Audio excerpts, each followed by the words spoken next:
So hello student, आज हम लोग R S Agarwal mathematics class 10th का एक्सरसाइज 1B को सॉल्व करेंगे जो कि हमारा सिलेबस में है। तो इसमें सबसे पहले क्वेश्चन हमारा क्या है, क्वेश्चन नंबर गाइस, इसको हम लोग सॉल्यूशन स्टार्ट करते। सो सॉल्यूशन स्टार्ट करते हैं। तो 429 को हम लोग कैसे लिखेंगे, 429 को पहले लिख देंगे। अब इसका हम लोग 429 का हम लोग प्राइम फैक्टर करेंगे कुछ इस तरीके से।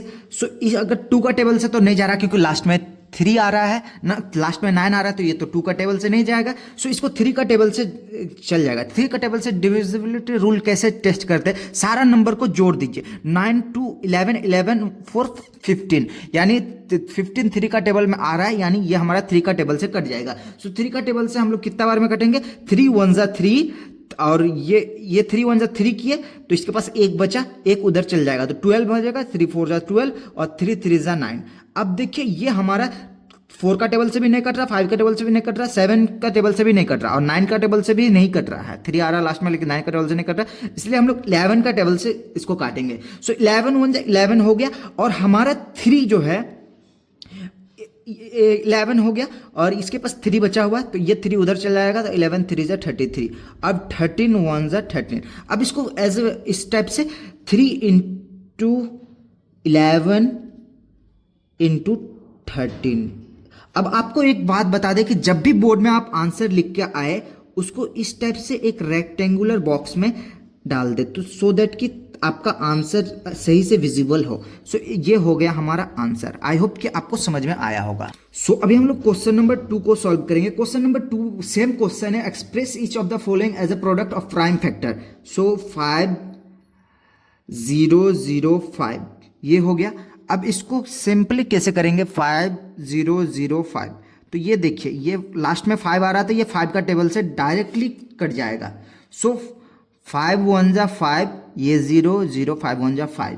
अब देखिए ये किसका टेबल से कट रहा है, ये तो 2 का टेबल से भी नहीं कट रहा है। सो ये डायरेक्ट 3 का टेबल से भी नहीं कट रहा, तो ये डायरेक्ट 7 का टेबल से कट जा रहा है। तो 7 1 जा 7, तो ये बच गया, इस 7 1 जा 7, तो अब बचेगा 3 को उधर भेज देंगे तो 7 4 जा 28 होता है और 28। अब 7 3 जा 21, इधर 2 बच गया था वो उसको मिल गया, 7 3 जा 21 हो गया।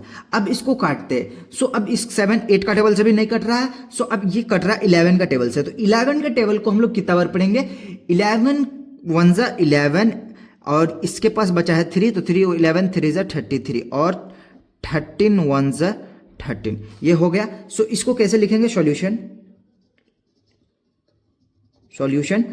5 0 0 5 equal to 5 into 7 into 11 into 13। अब इसको आपको इस स्टेप से ब्रैकेट के अंदर लॉक कर देना, कोई दिक्कत की बात नहीं। I hope express each of the following as a product of its prime factor. So इसको सिंपली 2 4 3 1 को करना है। सो 2 4 3 1 को सबसे पहले हम लोग किसका टेबल से जा रहा है, ये सबसे पहले 11 का टेबल से चल जा रहा है। 2 का टेबल से भी नहीं जा रहा, 3 का टेबल से भी नहीं जा रहा, तो 11 का टेबल से हम लोग डायरेक्ट इसको खिलाते हैं। सो 11 का टेबल अगर हम लोग करते हैं तो 11 2 जा 22 होता है। अब ये 22 हो गया तो 24 के पास हमारा सिर्फ 2 ही बचा, तो 2 उधर चल जाएगा तो 23 हुआ। 11 2 जा 22 हो गया और एक 1 उधर चल गया तो 11 1 जा 11 ये हो गया। अब देखिए क्या होता है, अब देखिए सबसे पहले इसको अब हम लोग 2 का टेबल से भी नहीं जा रहा, 3 का टेबल से भी नहीं जा रहा है, सो डायरेक्ट 13 का टेबल से ये जा रहा है। सो देखिए 13 1 जा 13 हो गया, 13 1 जा 13 हुआ तो इसके पास बचा 8, तो 7 13 7 जा 81 होता है। सो अब ये 17 1 जा 17 हो गया हमारा। सो अब देख सकते हैं इसको कैसे लिखेंगे, 2 4 3 1 इक्वल टू 11 इंटू 13 इंटू 17 ये हो गया हमारा आंसर। तो इसको हम लोग कुछ इस तरीके से रेक्टेंगल बॉक्स के अंदर डाल देंगे सो दैट हमारा आंसर सही से विजिबल हो। आपको बोर्ड में भी कुछ इस तरीके से ही लिखना है। आई होप कि आपको समझ में आया होगा।